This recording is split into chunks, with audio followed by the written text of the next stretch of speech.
Bismillahirrahmanirrahim. Assalamualaikum warahmatullahi wabarakatuh. Selamat siang semuanya. Apa kabar? Di masa pandemi ini semoga kita semua selalu dalam lindungan Allah Subhanahu wa taala. Pada hari yang cerah dan bahagia ini, izinkan saya memperkenalkan diri. Saya Rizky Andri Putra, mahasiswa program studi manajemen Fakultas Ekonomi Bisnis dan Ilmu Sosial Universitas Pelita Bangsa. Di video kali ini, saya ingin mengulas dan membahas kembali secara singkat materi yang sudah disampaikan di mata kuliah Manajemen Syariah oleh dosen pengampu Bapak Muhammad Hatta Fahamsyah, SSY, MSc, yaitu mengenai kepemimpinan dalam Islam. Sebagai pendahuluan, dasar untuk memunculkan pemimpin dalam Islam ditunjukkan dengan adanya hadis dari Nabiullah Muhammad SAW, yang artinya ketika 3 orang keluar melakukan perjalanan, maka perintahkanlah salah satu dari mereka untuk menjadi pemimpin. Berdasarkan pengertian hadis tersebut, maka kewenangan untuk memilih dan menetapkan pemimpin itu ada pada masyarakat atau jamaah, dan tidak dibenarkan untuk seseorang mengakui dan mengangkat dirinya sendiri sebagai pemimpin maupun memaksa orang lain untuk mengakuinya. Dalam Islam ada banyak sekali kriteria untuk menjadi seorang pemimpin, yang mana kriteria-kriteria tersebut semuanya dimiliki oleh junjungan kita Nabi Muhammad SAW. Dan di antara kriteria-kriteria tersebut ialah yang pertama, orang yang dicintai oleh orang-orang yang dipimpinnya. Nomor 2, pemimpin tersebut haruslah melayani, bukan dilayani. Ketiga, selalu bermusyawarah ketika memutuskan suatu perkara. Nomor 4, memiliki pengetahuan dan kemampuan yang dibutuhkan oleh seorang pemimpin. Nomor 5 dan yang terakhir adalah mempunyai karisma dan wibawa.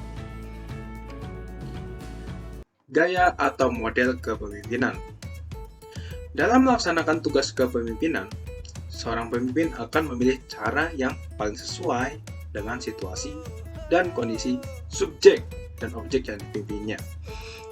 Cara ini disebut sebagai gaya kepemimpinan, yang mana sampai saat ini diketahui ada beberapa gaya kepemimpinan yang dipraktikkan oleh pemimpin-pemimpin di dunia. Di antaranya yaitu 1. Gaya kepemimpinan demokratis. Pemimpin bergaya demokratis akan menghadapi masalah dengan terlebih dahulu bermusyawarah dengan anggotanya, sehingga semua orang dapat berpartisipasi dan berkesempatan untuk memberikan masukan. Contoh pemimpin-pemimpin dengan gaya demokratis adalah John F. Kennedy dan Dwight D. Eisenhower. Yang kedua, gaya kepemimpinan otoriter. Gaya kepemimpinan otoriter adalah gaya pemimpin yang memusatkan segala keputusan dan kebijakan yang diambil dari dirinya sendiri secara penuh. Segala pembagian tugas dan tanggung jawab dipegang oleh si pemimpin yang otoriter tersebut. Sedangkan para bawahannya hanya melaksanakan tugas yang telah diberikan. Tokoh yang mempraktikkan gaya otoriter diantaranya adalah Presiden kedua Indonesia, yaitu Bapak Soekarno, dan Presiden Korea Utara Kim Jong-un. Yang ketiga, gaya kepemimpinan laissez-faire. Pemimpin jenis ini hanya terlibat dalam kuantitas yang sangat kecil, di mana para bawahannya yang secara aktif menentukan tujuan dan penyelesaian masalah yang dihadapi. Misalnya, tokoh pemimpin yang menggunakan gaya kepemimpinan laissez-faire adalah Presiden Amerika Serikat, George Bush. Yang keempat dan yang terakhir adalah gaya kepemimpinan berbaur. Gaya kepemimpinan berbaur adalah gaya kepemimpinan yang dekat atau berbaur dengan para anggota-anggotanya. Contoh tokoh yang bergaya kepemimpinan berbaur adalah panutan kita serta junjungan kita, Nabiullah Muhammad Sallallahu Alaihi Wasallam.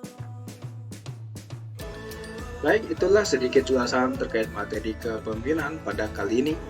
Kalau menurut kamu video ini bermanfaat, bisa tekan tombol like, share, dan subscribe di bawah ini ya. Terima kasih. Wassalamualaikum warahmatullahi wabarakatuh.